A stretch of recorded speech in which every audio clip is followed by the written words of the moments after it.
VDD पुनर्विकास प्रकल्पामधील रहिवाशांसाठी आदित्य ठाकरेंनी मुख्यमंत्र्यांना पत्र लिहिलेलं आहे।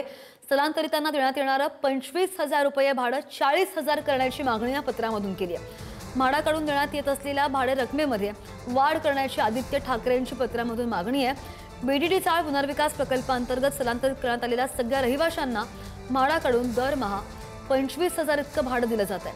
आणि मात्र सद्यस्थितीमध्ये मुंबईमधील वाढती महागाई लक्षणीय वाढ होताना पाहायला मिळते आणि ही भाडे रक्कम अपुरी ठरते। त्यामुळे ही रक्कम 40,000 इतकी वाढवण्यात यावी अशी मागणी करणारं पत्र आदित्य ठाकरे यांनी मुख्यमंत्र्यांकडे दिले।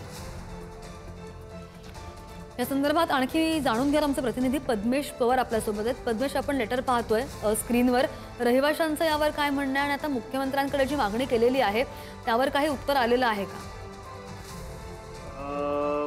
नक्कीच 2 दिवसापूर्वी आदित्य ठाकरे जे ठाकरेंच्या सेनेचे आमदार आहेत त्यांनी राज्याचे मुख्यमंत्री देवेंद्र फडणवीस यांना पत्र दिलं आणि या पत्रामध्ये असं सांगितलं की मुंबईमध्ये जी महागाई वाढते त्यामुळे ही जी 25,000 जी भाडे रक्कम मिळते, जी बीडीडी मधील जे प्रकल्पग्रस्त आहेत जे दुसरीकडे राहतात स्थलांतरित आहेत त्यांना कुठेतरी ही भाडेवाढ 25,000 हून 40,000 करता यावी यासाठी स्वतः आदित्य ठाकरे यांनी पत्र दिलंय। काही दिवसापूर्वी या बीडीडी जे चाळे धारकरी आहेत आणि आदित्य ठाकरे यांची बैठक झाली होती। यामध्ये आम्हाला अनेक त्रास होत आहेत कारण मुंबईमध्ये आता आपण पाहिलं तर राहण्यासाठी 25,000 हे कमी पडत आहेत, त्यामुळे तुम्ही जास्त रक्कम द्या असं त्यांनी मागणी केली होती। त्यानंतर स्वतः आदित्य ठाकरे हे स्थानिक खासदार आहेत तिकडचे, त्यामुळे त्यांनी हे जे पत्र आहे मुख्यमंत्र्यांना दिले। अद्याप मुख्यमंत्री यांच्याकडून काही तिकडनं रिस्पॉन्स आला नाहीये, पण आदित्य ठाकरे पुन्हा एकदा त्यांना स्मरणपत्र देणार असल्याची देखील आपल्याला माहिती मिळते।